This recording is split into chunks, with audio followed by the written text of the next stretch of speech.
All right, and we are live. Good morning, good afternoon, and good evening to all of our viewers from across the world.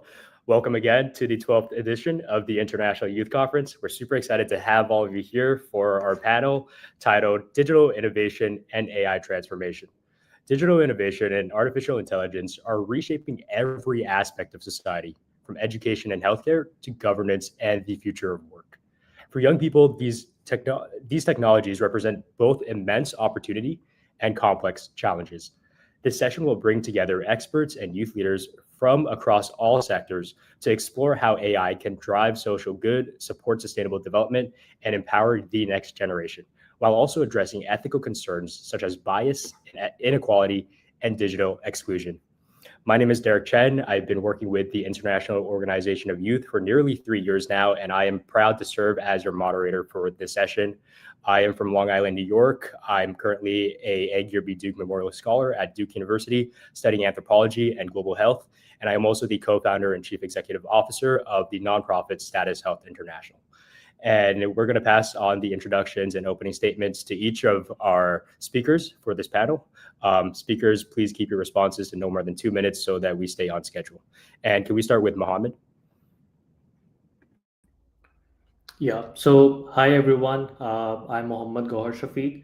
I run multiple agencies. One of them is Buzz Interactive, where we design and develop immersive experiences for global companies, from reputed startups to Fortune 500. So super excited to talk about digital innovation and AI as a topic and discussion today. So for me, I think AI is not just the future; it's already here. So we as young people, we have the tools available right now at our fingerprints than the generation before us.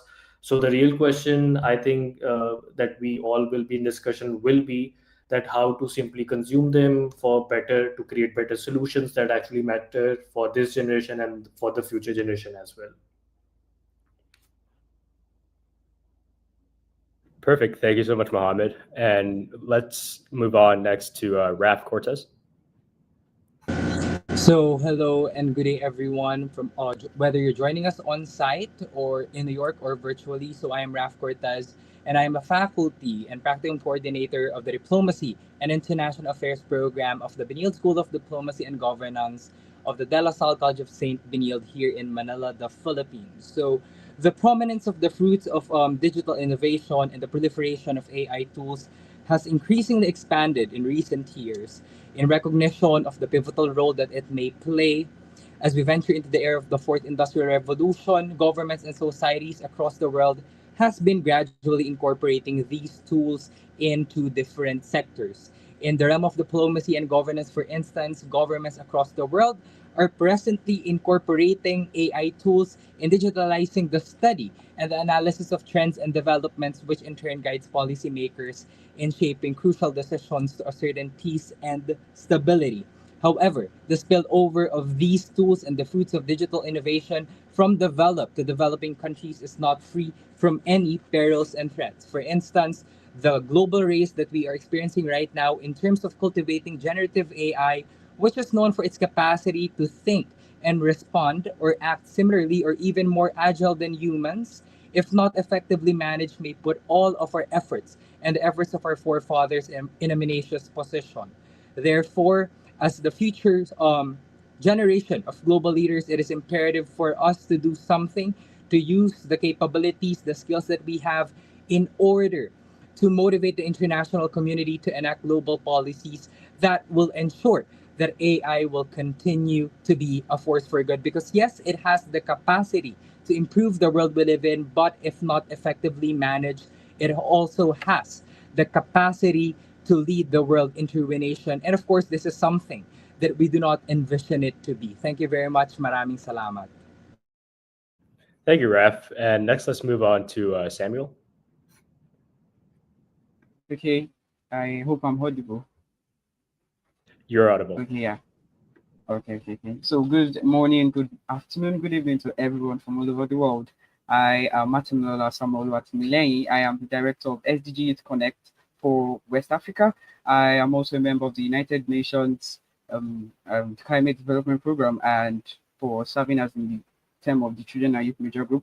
when we talk about digital innovation and artificial intelligence, I believe the key question is not just what technology could do, but who it is doing it for. And too often, access and opportunity are concentrated in the hands of a privileged few, while many communities, especially in the global south here, are left behind. As youth, we are not passive recipients of these tools. We are innovators, advocates, and co-creators. We bring not only energy but lived experiences that could guide how technology serves humanity with equity and fairness. And I'll round up by saying AI, just like what Mohammed said, AI is not here to come, it's here to stay, and it has come already. Thank you. Thank you, Samuel. And next, let's go with Olu Funky.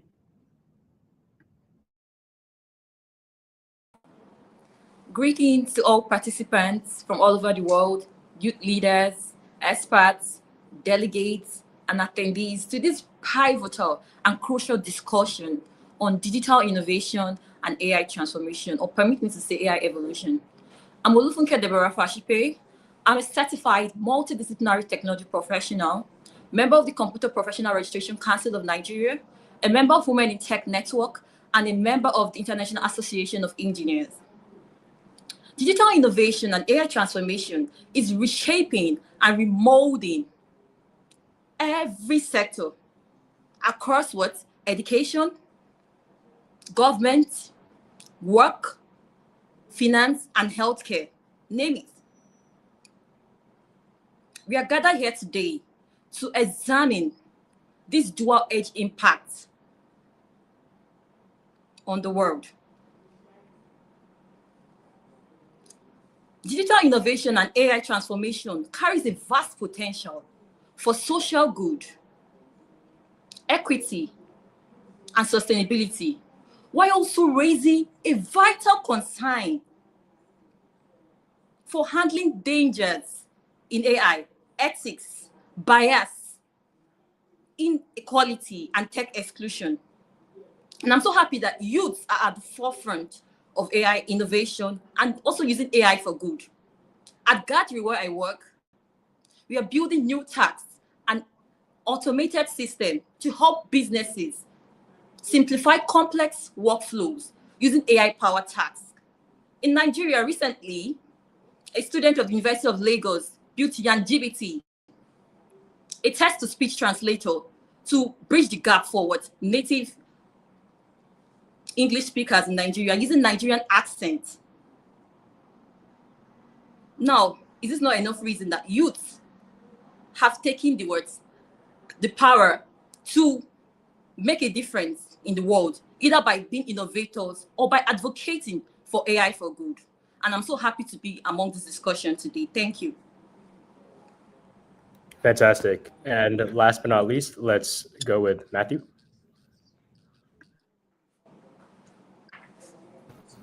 Yeah, thank you very much, moderator. Good morning, good afternoon, and good evening from all over the world. My name is Matthew Falade, and I'm from Nigeria. I'm the project manager for United Nations SSN Nigeria, and I'm the founder of Architect Social Network. Okay, talking about artificial intelligence. Before we concern we want to solve any problem, artificial intelligence, we don't have to have background knowledge of artificial intelligence. Okay, artificial intelligence came up around early 1980 from the researchers Alan Turing. He created artificial intelligence in order to test the machine with human knowledge. So, what as a use, as a global use, what can we use artificial intelligence in emergency digital innovation to solve the global pressing problem we are facing currently? Okay, the first artificial intelligence was Al-Azhar, and which is we use it to to treat we use it in healthcare. Okay, what Al-Azhar is we use ELISA to solve all the problems then, like healthcare, and with artificial intelligence day by day, artificial intelligence is growing day by day. I think we can use artificial intelligence to solve most problems, and with artificial intelligence we can although artificial intelligence has caused a lot of problems, which I'm going to talk about later, but still, artificial intelligence can solve a lot of problems in order for us as a United Nations to solve, as a United Nations, as we are planning for 2030, In order to solve the sustainable development goals, we have to embrace attentiveness, and I look forward to talk more about this topic with my fellow panelists. Thank you very much. Okay, fantastic. Thank you all so much for your beautiful introductions and opening statements. We're super excited to hear from all of you about your thoughts and insights regarding our next question. So, how can youth leverage AI and digital innovation to address pressing global challenges? And it would be great if you could provide examples, focus on perhaps one specific sector, but we'll start with Mohammed. So I think AI is not just a buzzword. It is already solving a lot of real problems. And for us young people, we already have an advantage that we are technically digital natives. We can adopt to technology much more faster. And then we have very low barrier to entry in terms of with tools like GPT, no code AI platforms, APIs, and whatnot, which allows us to prototype, to create solutions much more faster without a lot of funding as compared to other generations before us. So there's a lot of innovation that can be helped to address different challenges, like for example education. So right now I'm from Pakistan. We have a lot of areas where still there's no school systems. The university and the education curriculum is still not at par as compared to global education system. So now a person who cannot afford education, with just a mobile phone and simple internet connection, he can get personalized learning platforms, access to internet, access to AI models so he can compete with the global audiences, global students, and he now has the power to create same kind of solution and innovations and solve all the challenges that global student youth and across companies and organizations are already solving for and aiming for. I think this is my approach on how youth can actually leverage AI and digital innovation. Thank you, Mohammed. And Raf? Okay. To build up on what Mohammed said, we are undoubtedly digital natives. Our skills are more adept in terms of meeting the demands of our changing times. And yes, allow me to address this using two lenses. The first one is in terms of social media, and second one is in terms of in the field from the field of education. In terms of social media, just to quote my fellow Filipino, Maria Ressa, who spoke in the UN General Assembly a few days ago, she argued that we live in a period wherein we experience some sort of information Armageddon, where there's toxic sludge that is proliferating in social media right now. And just to give you a background there, I wrote a few days ago about social media diplomacy on how it can actually be impactful in terms of promoting peace across the world. But then again, if you get to check our social media nowadays, for example, here in the case of Southeast Asia, there are a lot of misinformation, malinformation, disinformation transpiring online. And some of this right now is actually caused by AI generated content. So, as young people, we can actually maximize the skills that we have in order to combat all this misinformation, disinformation, malinformation by promoting some sort of transparency initiative. So, moving forward, on the other hand, in terms of education, yes, it can actually help out in terms of promoting efficiency, productivity, not just to educators like me, but also to our students. But also, we have to be pragmatic enough that here in the global south, there are only a few universities currently offering programs specializing on AI. Most of the universities are there in the global north, are there in the west. Therefore, there's a need for us to bolster South-South cooperation. Because in the case of the Philippines, for example, we only have one higher education institution right now promoting a program specializing in AI engineering, and it will be offered starting next year. So maybe this platform can also serve as an avenue for us to actually look into the possibility of motivating our respective governments to actually create more and more programs for AI, which in turn, we hope could actually help out young people to further improve and cultivate and nurture the skills that they have in order to compete order for them to actually leverage the skills that they possess in Thank you, Raf. And building on to you and Mohammed's point, I think it's extremely critical to observe that AI has so many benefits to be used in classrooms, right? In so many educational settings, educators think that using AI to enhance learning compromises learning and students' abilities to think for themselves. But in so many settings where education may be more rudimentary, where they might lack educators and teachers and professors. Students now have this new powerful tool in their phones, on their computers that they can access at any time to enhance the information that they're able to learn. But next, let's move on to Samuel. Okay, so for the question you asked on how can youth leverage AI and digital innovation to address global challenge, I'll break it down into three things. One, problem solving. We see nowadays youth have been actually been able to create systems and models that can predict patterns, e.g. in climate change. We see flood patterns in agriculture. We see apps that can be used to predict when a plant is going to get water and how much is going to yield. Also, amplifying voices in my second point. We see platforms like SDG Youth Connect, the one I work with. We actually help youth to actually bring what they want to do outside and to showcase them to the outside world by giving them this digital innovation experience they need, which is not most popular in underdeserved communities like ours here in the global south. And three is building inclusive systems. We see some organizations, youth-led, have been able to actually build inclusive systems that will be able to detect bias and able to train AI models on fair basis. And also, so like these three things are actually ways that youth could be able to leverage AI and digital information to address global challenges. Thank you, Derek. Thank you, Samuel, and thank you for highlighting that AI can be so versatile across so many different sectors. That isn't just education that AI is able to have a transformative impact, but it's climate change, it's all of these different sectors, even business.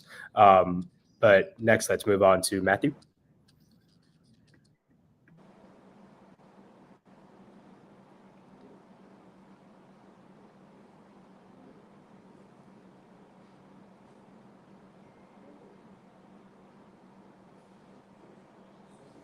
Matthew, if your audio isn't working, Olufunke can go first. Oh, can you hear me? Yes, we can hear you. Hello, can you, hello, can you hear me? We can hear you. All right, thank you very much. So concerning the question you asked, how can we use leverage AI and digital innovation to address the pressing global challenges? So currently, our world is facing interconnected global crisis. We are facing a lot of crises. Like Samuel said earlier, he said that we are facing climate change problem.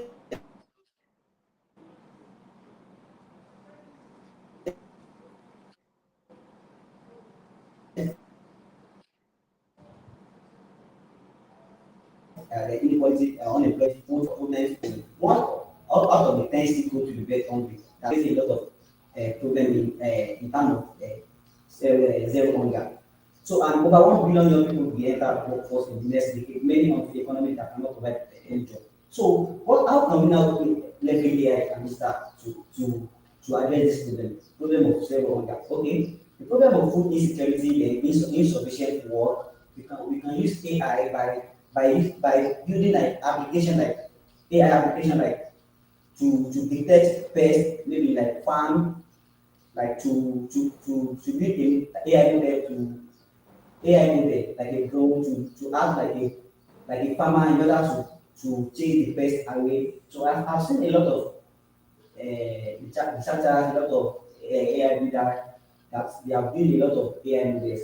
Like for instance, I have a lot of people here, a lot of friends across the Nigeria area globally that they are doing well in terms of AI artificial intelligence. They have built a lot of AI models that support the agriculture, and they also use like AI models to build like to predict irrigation and optimize the farming system. Another one we can use AI to solve the problem in especially when the 2030, which is United Nations Sustainable Development Goals, is fast approaching. You can use AI for in terms of education, like one of our speakers said earlier. You can use AI to promote quality education because a lot of problems we have faced a lot of problems, especially in Africa. So people they have faced a lot of problems in terms of like they don't have access to quality education. So lack of quality education have caused a lot of problems. So we can use AI in order to leverage quality education to solve the problem. So thank you very much. Thank you, Matthew. That was very insightful. And last but not least, Olufunke. Okay, hello once again.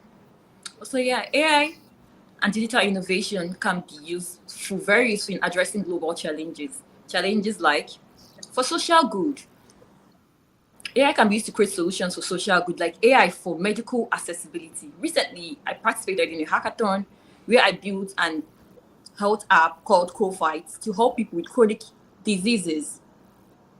That app, the application helps with recommend drugs using past medical records to predict data for the patients. It can also help the patient to find community of people with the same ailment. So that's another useful way. You can also use AI and digital innovation. You can also use it in sustainable agricultural tech.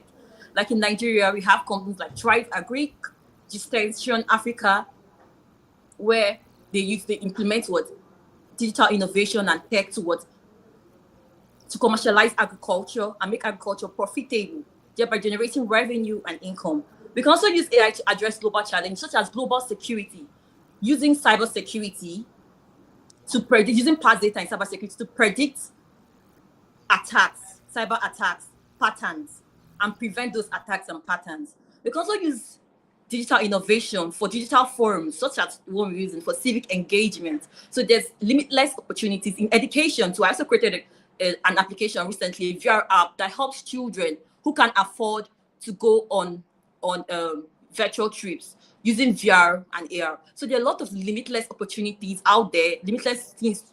Youth can use AI and digital innovation to change the world, because that's the most important thing we are. It's to be an enabler to help us to simplify things for us. Thank you.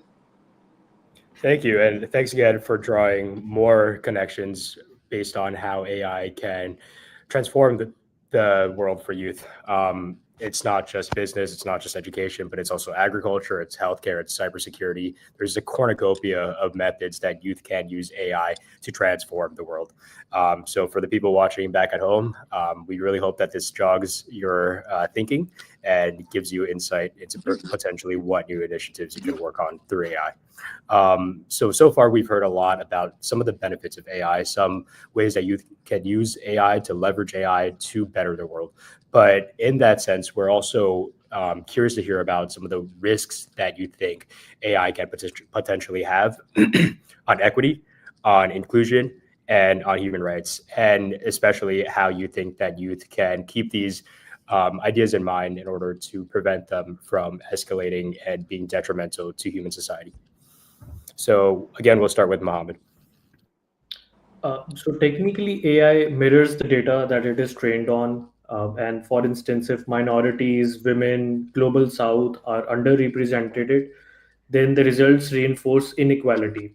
And then there's digital divide as well. So still, in this planet Earth, there's a lot, not in millions, in billions, people still lack access to reliable internet or digital literacy as well. So maybe the AI may widen this gap as well. Some people might have access to the latest technology. Some are still maybe lacking on just basic necessities for reliable internet. Then we have the issue for surveillance and rights as well. AI in governance can be misused for censorship or maybe tracking or maybe blocking narratives, especially for the youth. So as a how can youth represent or maybe respond to these main risks? So one is the advocacy for responsible AI, not just becoming innovators but also becoming watchdogs as well to adapt to much more transparent, fair, and ethical standards, not just locally and globally as well.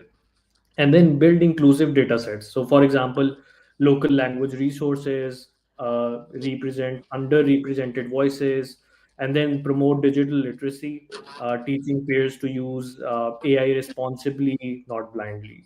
So, thank you. Thank you, Mohammed. Raf? Okay, for my end, AI has the capacity, the potency to erode identities and even the culture of peace. Similar to what Mohammed said, it can actually be utilized by countries who are capable enough to weaponize them, to undertake surveillance, to impede on national sovereignty, to impede on territorial integrity. And so far, despite all these challenges, only the EU has streamlined a policy governing the utilization of such tools, which is the EU AI Act, which classifies AI tools depending on the risks that they entail, with high risk, medium risk, and low risk.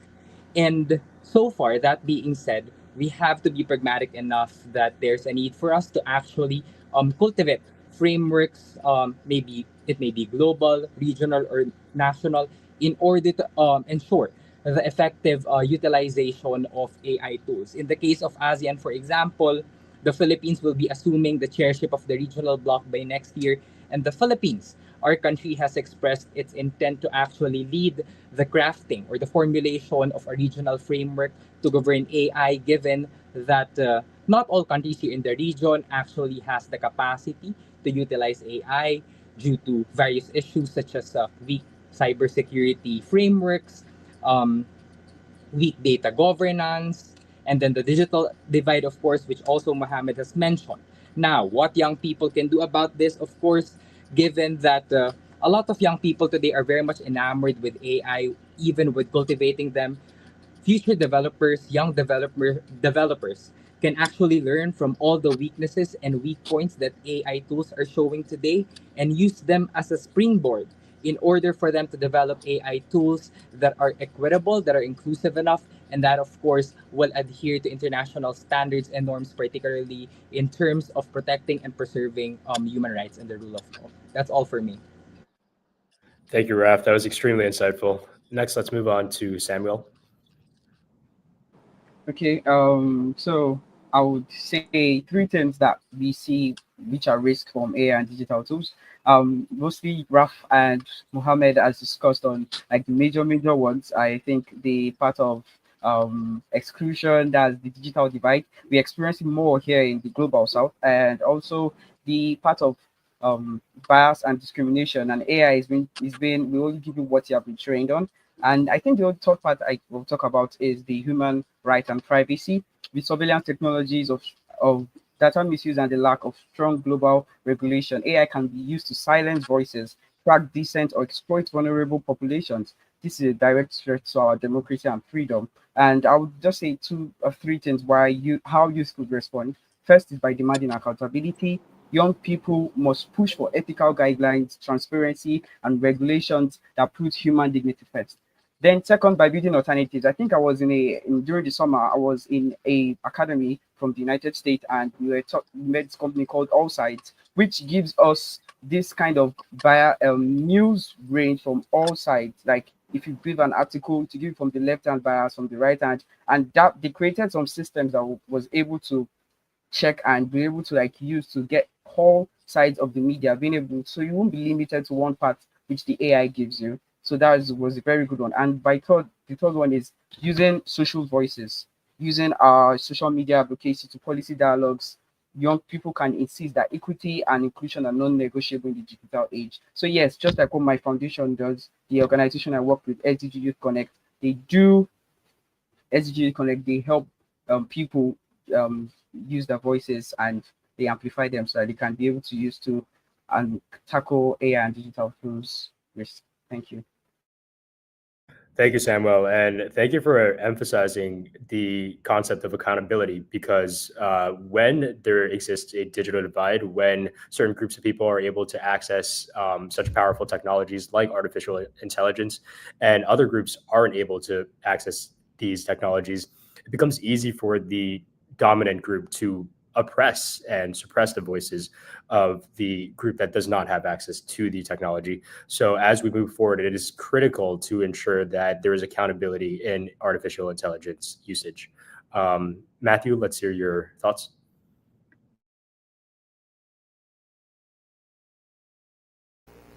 All right, thank you very much. So my thoughts about how we are using this some of the people are misusing it. What are the risks? What are the risks and the to be used? I think somebody said something about personal data or privacy. But I think it's very, very true.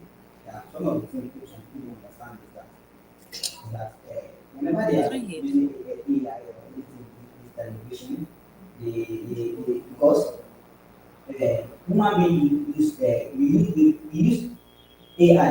Using AI is based on data.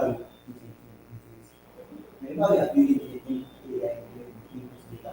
It's based on whatever we give it to the model. It's what AI is. So whenever we are inputting any data into this into AI, so we have to understand that okay, as we use She doesn't call us more rest. today is what they are going to do. Hello, can you hear me? I can't hear them. Yeah, Matthew, your audio is very quiet. It's difficult to make out what you're saying. Hello, can you hear me now? We can hear you, but it's very difficult to make out what you're saying. Can you hear me now? Do you have a microphone that you could perhaps bring closer to? Hello, can you hear me now? We can hear you, but your audio is Can you hear me very. now? Matthew, we can hear you, but your audio Thank is you very very low. Thank you, Matthew. Okay, Olufunke? Yeah, I'm okay now. Okay. All right. So another is digital exclusion because so many people, especially in Africa here, so many people lack access to digital education. So one of the issues that we have to look into is what and what you can do in order to leverage this thing. Because some people didn't even know anything about anything digital.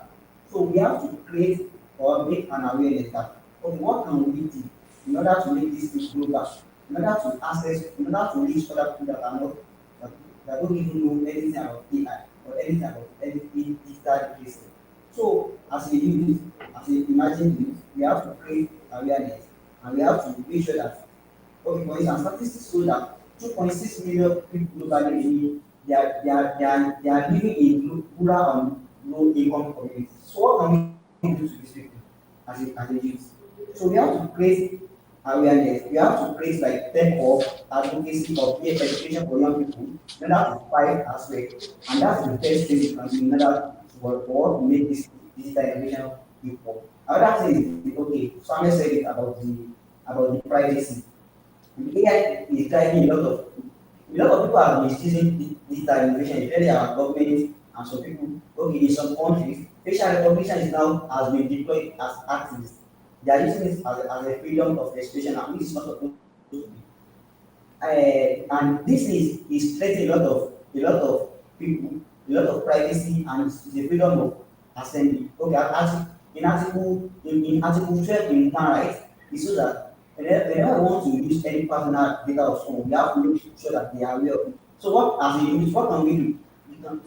We can always join the like support the organization like access like international tech company like to go against all this acts and another thing we can use is like to demand transparency. Whenever we are submitting our data or our credential, our document to any organization, we have to back it up and we have to know that whenever we are using our data, we have to make sure that it is transparency. Another problem is a lot of people are using they are saying AI is getting their job, AI is collecting their job or they are replacing their job with AI. I used to tell you we don't need to compete with AI. We only need to collaborate with AI because if you are competing with AI is going to win. You can't win AI because AI has been going global now. Automation and AI has present to displace millions of jobs. Okay, for instance, for the past 5 years now, there's not like AI prompt engineer, but now there's AI prompt engineer now. And the World Economic Forum in 2020, they predict that 83 people by 2027 they are going to lose their job. Why? Because they are competing with AI instead of collaboration. So as a youth, we don't need to compete.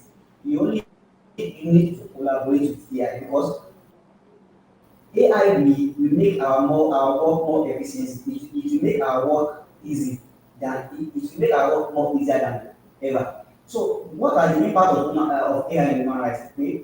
The role that we are going to play is like we are going to study what are the skills that we need, what are the set of skills that we need as a youth in order to collaborate with AI. One of them is critical thinking. As a youth, we need to be creative. We need to think critically because if you want to be using AI, you have to think after the box. Like 2 months ago, I had the opportunity to review some applications for some organizations, and I reviewed a document, some application. I can see that lot of applicants, they input the same document into their applications. I can see that they use all of them. They use the same. They just copy the question. They paste the question to ChatGPT, and they don't check it. They just submit it like that. Like 100 people, they submit the same essays solution to the essay. It means they don't have the ability and capacity to use AI. So we don't need to compete. We don't need to collaborate. If you want to collaborate, we need critical thinking, and we need to study the AI very well. Thank you very much. Thank you, Matthew, and thank you for highlighting this fundamental principle that when it comes to AI, we shouldn't view it as a force of competition. Rather, we should view it as a force of collaboration, something that brings us all together and something that we can use together to create positive change. Olufunke? You can't hear the guy too.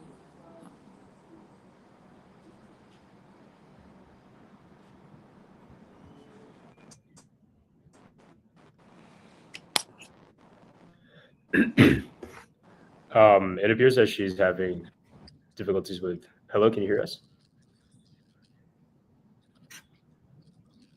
I can hear you now. Okay. Would you I like can to hear share your you. insights? Okay, fantastic. Would you like to share your insights regarding this question? Okay. Question number 2. Okay. Yes, the risks that AI and digital tools pose for equity, inclusion, and human rights. Yeah, just like I said earlier, it's a dual-edged impact. It has both the positive and also has the dangers. And so that's why we're here to discuss the dangers and also how to handle the dangers. So some of the dangers involved in AI and teacher inclusion, one can be violation of rights and data, that's our data rights. You can see that in this AI and data innovation times, we see a lot of people's data being misused, data is bought and misused in all in the name of marketing and digital innovation or trying to predict and use information for prediction. Now, we can also see dangers like bias. Now, what's bias? We have different types of bias. We have group bias, we have demographics, we have stereotype bias. When I mean bias, I mean the data being fed into the AI. Sometimes we search for information and the data we get are very stereotypical. Sometimes it favors a particular demographics or particular groups and causes for discrimination. So how can we do that? We have to advocate for openness in AI mechanism and also be useful in the use of data. The way we use data, do not feed in or information or train models to give data that are biased. Because it's digital exclusion, which is not exempted. Even as much as the world is digitalized and we're seeing digital innovations and we're getting further, we still have things like digital divide. Some communities still bad. They don't have this communication. That's like there's a huge gap between us and them. And so what can we do to bridge this gap as youths? So we can advocate for bridging the digital divide gap.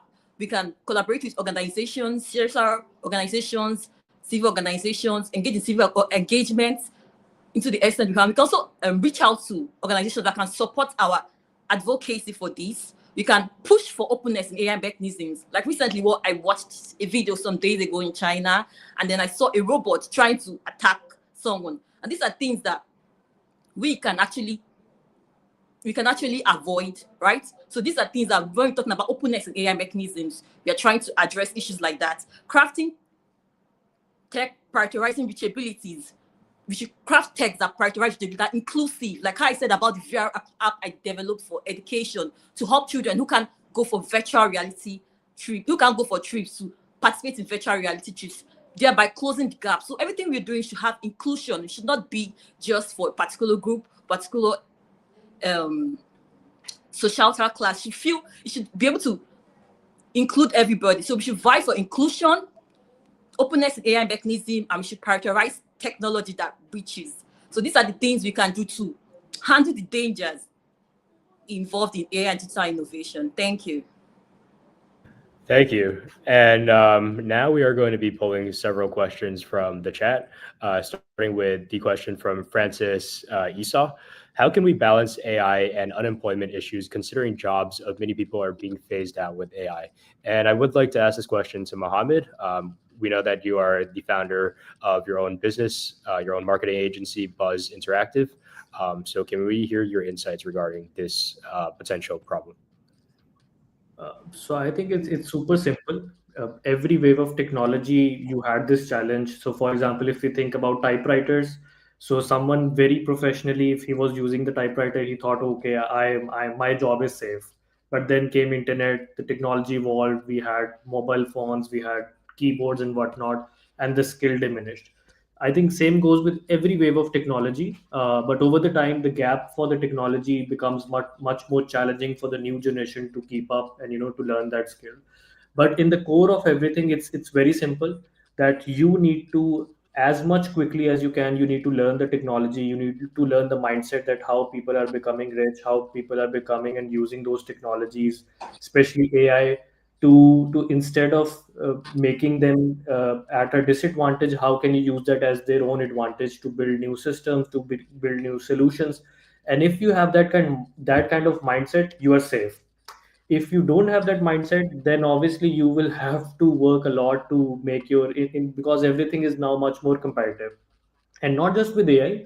Before AI, when we had internet, when we had access to different kind of technologies globally. So for example, if I'm going for an interview, even before AI, now okay, let's think that with AI, if I'm going for an interview, instead of just saying that, okay, I'm Gohar, I want to do this job, I studied from here, I will go there, I will do their audit via AI or any other tool, and I will show them that, okay, even before hiring me, this is what I learned about your company. This is my skill set. I used AI. I thought that these are some of the pain points that you have in your business or whatever that you're applying for, and I used AI and it solved the problem for me. So the person who might be hiring you, or even if you're building your own business or solutions, you now have access to that kind of technology, which otherwise would have been super difficult to get access to.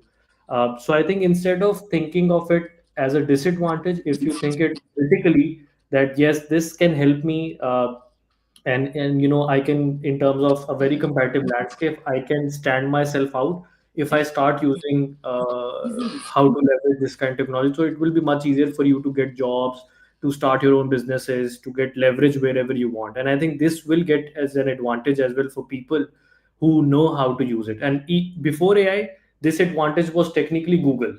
So if you knew how to use Google efficiently, you can crack interviews, you can crack so many things. Now if you can crack, maybe prompting or using the AI technology, I think it's much easier for you now. So before AI, you had to apply for jobs manually. Now an AI bot can do that, in seconds, right? So it's just the perspective that you have to access.